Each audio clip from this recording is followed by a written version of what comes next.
O arrebatamento.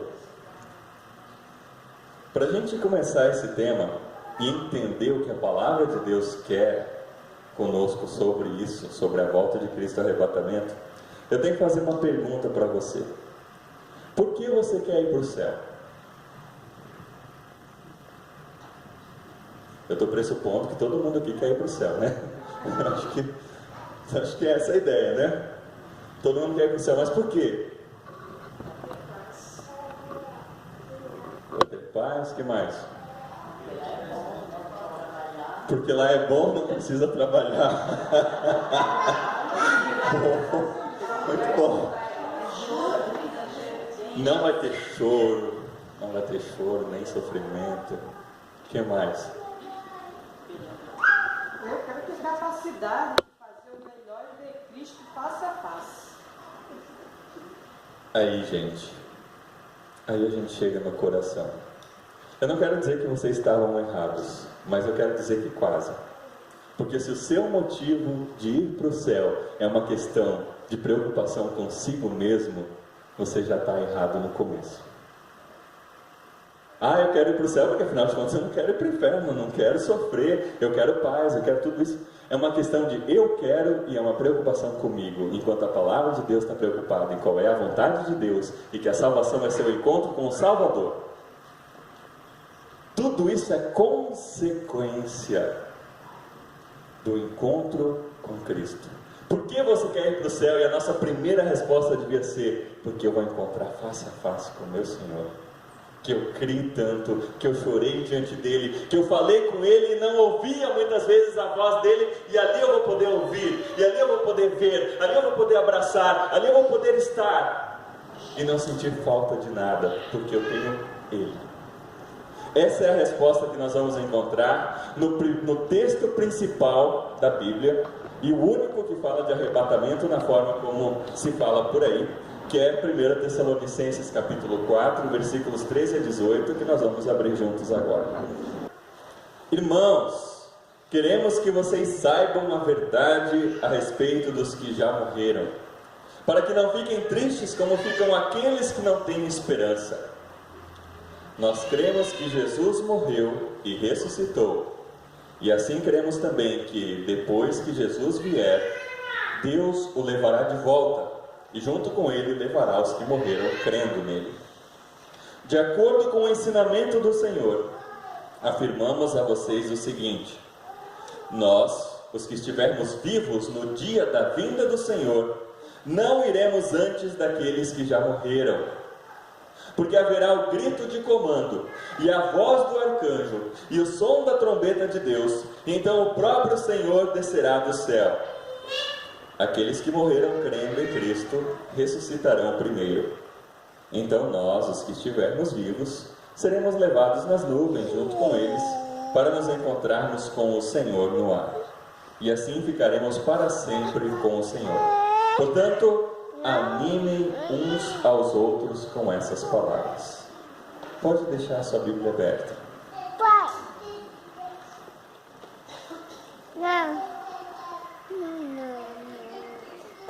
A palavra arrebatamento brota nesse texto, quando diz que nós seremos arrebatados e levados junto com o Senhor para o encontro no ar. Nós seremos levados, nós seremos arrebatados. A palavra arrebatar significa ser tomado, arrancado, tomado de onde você está, tomado repentinamente, ou até roubado, como um despojo de um povo que roubava outro povo. Ser tomado repentinamente. Isso é arrebatamento. Esse texto de 1 Tessalonicenses é o único que usa essa palavra para falar de que nós seremos tirados do nosso modo de vida aqui. É o único que fala de arrebatamento como algo que vai acontecer a nós para a eternidade, arrebatamento dos crentes. O único texto da Bíblia, você pode procurar a Bíblia toda, é o único que vai usar essa palavra. É o único que vai usar essa palavra para se referir a esse acontecimento. Por isso, quando isso acontece, a primeira coisa que deve alertar a nossa cabeça é: cuidado. Nunca faça doutrina de um versículo só. Nunca. Nunca faça doutrina de um versículo só da Bíblia. Procure entender mais a palavra. Procure entender outros textos bíblicos que possam ajudar a entender esse texto.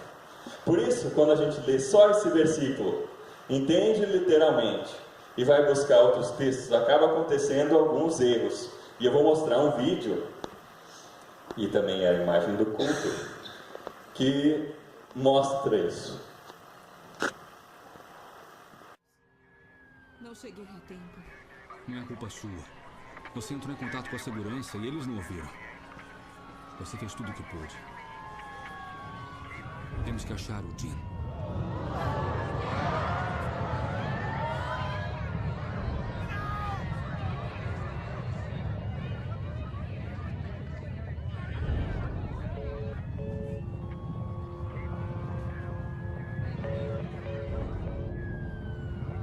Mas o que é isso?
Pai, atende. Não me deixa.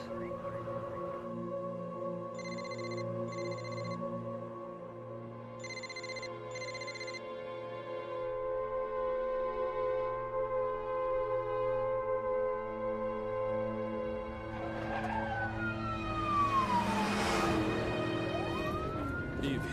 Em todos esses anos ele estava certo, Shane. Meu pai tinha razão. Oh, meu Deus. Eu não consigo respirar, Shane. Vi onde está.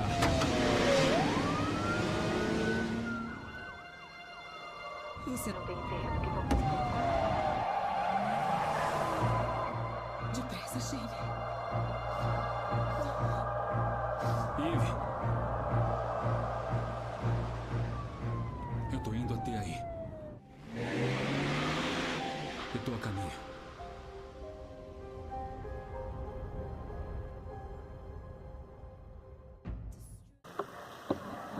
Então, o arrebatamento é descrito aqui como que as pessoas são levadas, elas desaparecem, ficam até as roupinhas para trás, né, as roupas caindo, e aqui na terra ficam aquelas pessoas que não creram, e as que creram são levadas para o céu. E aí se instala o caos na terra, os carros batem porque estão sem motorista, o avião cai porque está sem piloto, etc., porque eles foram arrebatados, e a terra vira um caos. Essa é a visão predominante entre as igrejas evangélicas. O arrebatamento acontece assim, todo mundo é tirado, e aqui na terra então fica um sofrimento. Isso pode se tornar em 1000 anos, tem a interpretação dos 1000 anos, do milênio que vem antes ou vem depois desse arrebatamento. A pergunta que fica então para nós é: onde fica o juízo de Deus nessa história e a volta de Cristo nessa história? Porque se a gente olha para toda a Bíblia e para a insistência da palavra de Deus, e os vários textos da palavra falam que o Senhor virá para julgar quem? Os vivos e os mortos. Ele virá para julgar os vivos e os mortos, inclusive os que creem. E aqueles são arrebatados diretamente para o céu, não tem julgamento, não tem juízo nenhum. Aí o juízo vem depois, então parece que não fecha o quebra-cabeça. E aí então fazem uma ginástica incrível para tentar fazer com que tudo se encaixe, porque tem uma visão da Bíblia em que tudo é literal. Eles têm uma visão da Bíblia de que tudo é literal, ou seja, tudo está escrito exatamente como vai ser. Eles não conseguem entender uma linguagem que não quer dizer algo exato histórico, mas algo que comunica a vontade de Deus, não exatamente letra por letra. Eles acham que tem que ser tudo letra por letra. E a interpretação dispensacionalista diz então que Jesus vai voltar 2 vezes. Aí eles conseguem fazer o quebra-cabeça funcionar. Acontece que na Bíblia em nenhum momento Jesus fala isso, e ninguém fala isso, que ele vai voltar 2 vezes. Eu trouxe aqui, estou até cercado aqui quase por um muro extra, a coleção Deixados para Trás. Alguém conhece? É uma das ficções cristãs mais vendidas no mundo, se não for a maior. Não fiz a pesquisa, eu li, gostei muito, tem a ver com o tema da novela, Deixados para Trás, Arrebatamento, que está passando por aí, com filmes que passam, mas é um livro de ficção. É ficção, é baseado nessa interpretação dispensacionalista, onde vai ficar todo mundo sofrendo na terra, e vai acontecer um monte de coisa na terra aqui, e as pessoas vão ser levadas, e vão ser arrebatadas, as que creem vão ficar as que não creem, daí vem o anticristo, e fazem um monte de quebra-cabeça para tentar encaixar todas as profecias em algo que Deus não quer que se encaixe assim tão perfeitamente. É uma ficção. É uma ficção. O que esse texto quer falar para nós? A teologia bíblica nos anuncia que o juízo final é sobre todos. Jesus diz que todos nós teremos que ser julgados. Por aquilo que nós fizemos, ninguém escapa do juízo de Deus. Todos nós temos que passar pelo juízo final. O arrebatamento não pode ser literal, não pode ser como esse filme, não pode ser como essa interpretação. Esse texto que nós lemos de 1 Tessalonicenses é um consolo de Deus para os fiéis em relação aos que morreram. Se você entendeu o apóstolo Paulo, 1 Tessalonicenses 4, e entendia a esperança das pessoas daquela época, quando é que eles esperavam a volta de Jesus? Para quando? Para logo. O que o apóstolo Paulo diz ali, em 1 Tessalonicenses 4? Quando é que vai acontecer? Quando é que ele esperava isso? Vocês têm aberto a Bíblia? Olha que interessante. Versículo 17. Então nós, quem? Os que estivermos vivos, seremos levados nas nuvens. E o apóstolo Paulo se inclui. Ele diz, Jesus vai voltar e nós, os que estamos vivos aqui, vamos com Ele para a glória. Nós, os que estivermos vivos. A esperança é para agora. A esperança é para agora. Por isso essa esperança é a esperança da volta de Cristo para aquele momento. A comunidade esperava isso agora. Só que aconteceu o quê? Algumas pessoas da igreja começaram a morrer, porque Jesus começou a demorar a voltar. Ele começou a demorar, as pessoas começaram a morrer, e os cristãos, meu Deus, e agora? Esses que morreram, eles não vão entrar no reino, eles não vão estar com a gente quando Jesus voltar, eles não vão participar da glória como a gente vai participar. E aí o apóstolo Paulo disse, gente, não sejam como as pessoas que não têm esperança diante da morte. Nós temos uma esperança. Qual é essa esperança? Qual é a esperança que você tem diante da morte? O que vai acontecer com você depois que você morrer? Hein? O que vai acontecer um dia?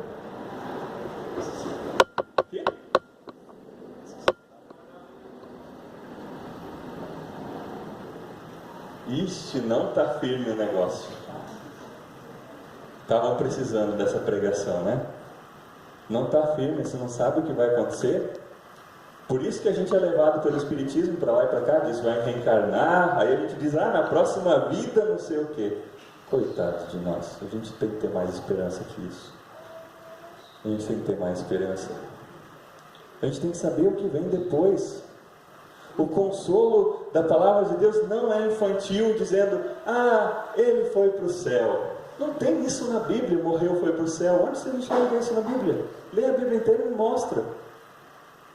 Ele foi para o céu. Isso a gente fala para as crianças, para elas começarem a ter esperança e começarem a entender, mas a gente não pode continuar falando isso como adulto.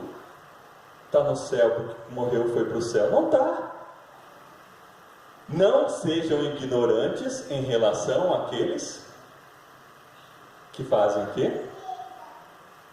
1 Tessalonicenses, que a gente leu, aqueles que estão mortos. Ou, na linguagem de Almeida, aqueles que dormem. O termo original aqui é aqueles que estão dormindo, aqueles que morreram, faleceram, estão no sono da morte. Não se fiquem tristes, não sejam ignorantes, mas vocês saibam a verdade. Nós cremos, versículo 14, que Jesus morreu e ressuscitou.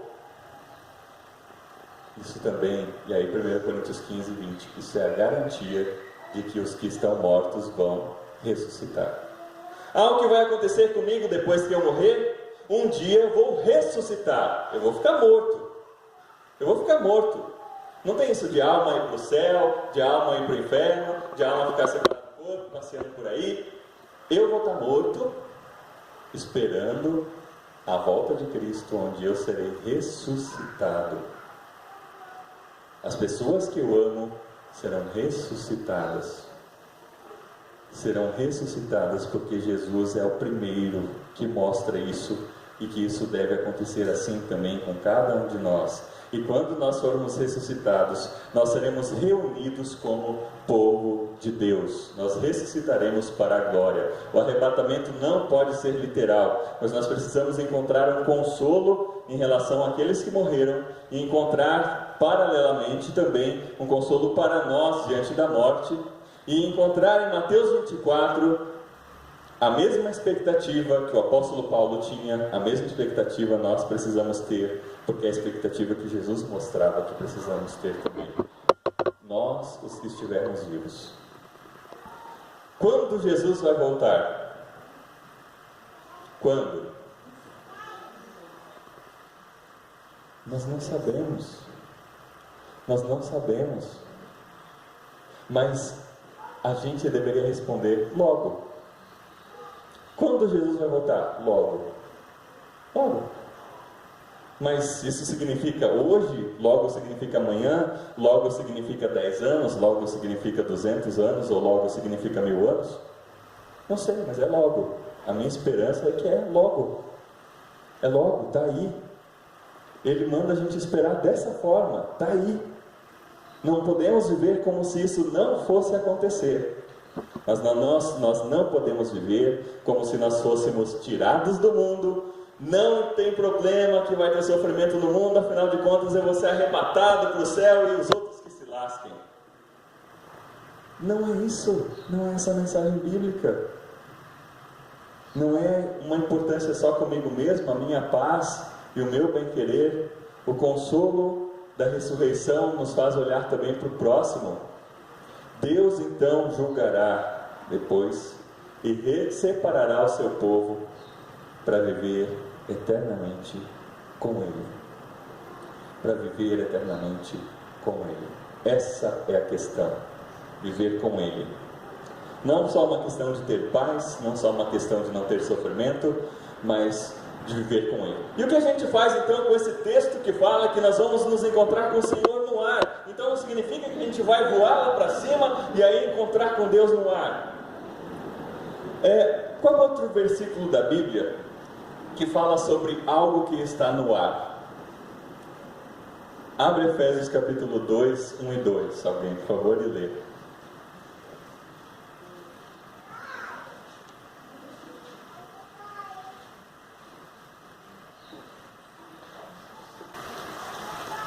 Antigamente, por terem desobedecido a Deus e por terem cometido pecados, vocês estavam espiritualmente mortos.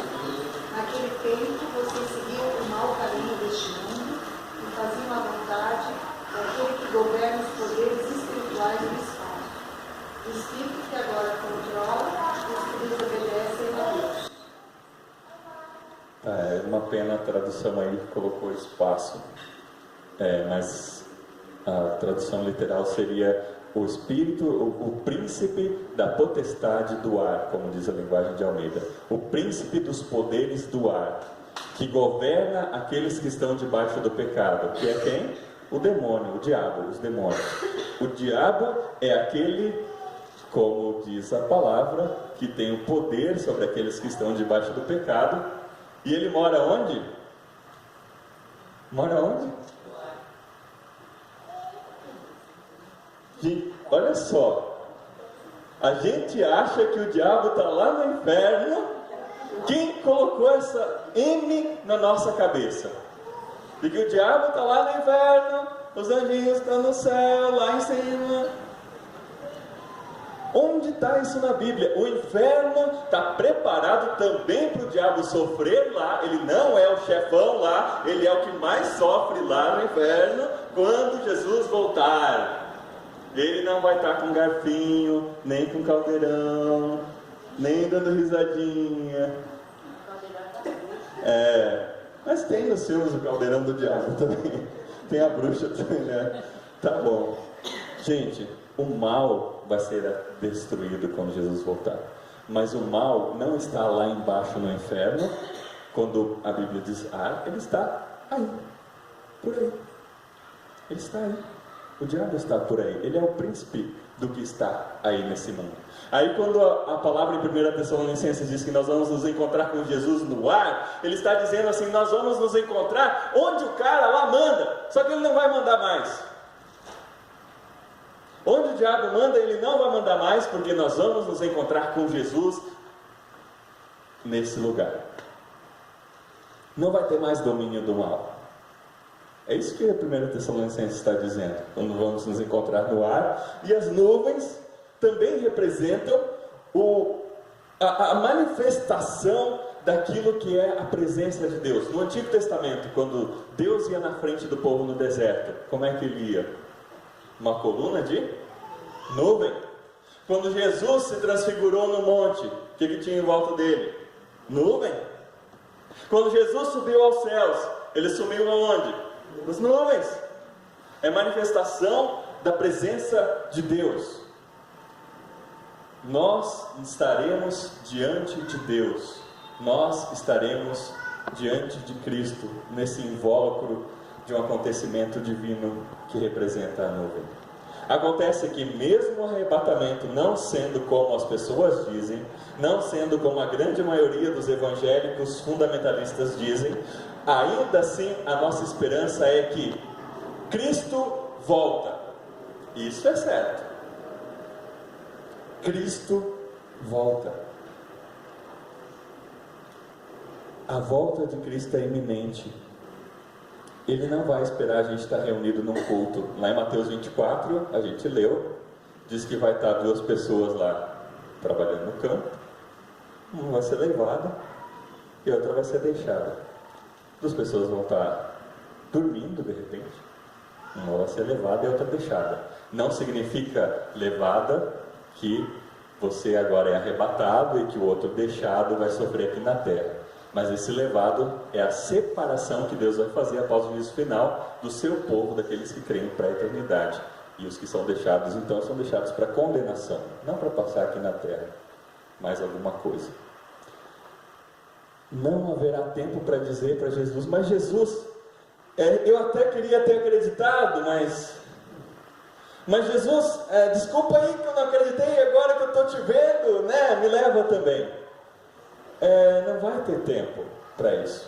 É isso que Jesus está dizendo. É assim, você está ali no seu dia a dia. Não significa que você não vai estar no culto lá, todo bonitinho, esperando, volta Jesus agora, porque agora aqui está tudo certinho. Não estou cometendo nenhum pecado, estou dentro da igreja louvando o teu santo nome.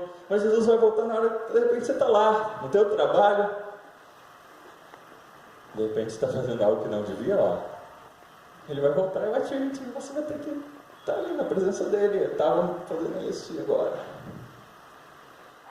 É um chamado ético, é um chamado para a nossa vida ser uma vida correta diante de Deus, porque nós não sabemos quando Ele vai voltar. Isso não significa que nós seremos condenados, mas significa que nós precisamos estar atentos à nossa vida. Por isso a pergunta é: você está preparado? Você está preparado para a volta de Jesus? Você está preparado? Você está preparada para isso? Se Jesus voltar hoje, tranquilo, vamos ter o juízo final. E diante do juízo final, nós vamos ser salvos. Salvos por quê mesmo?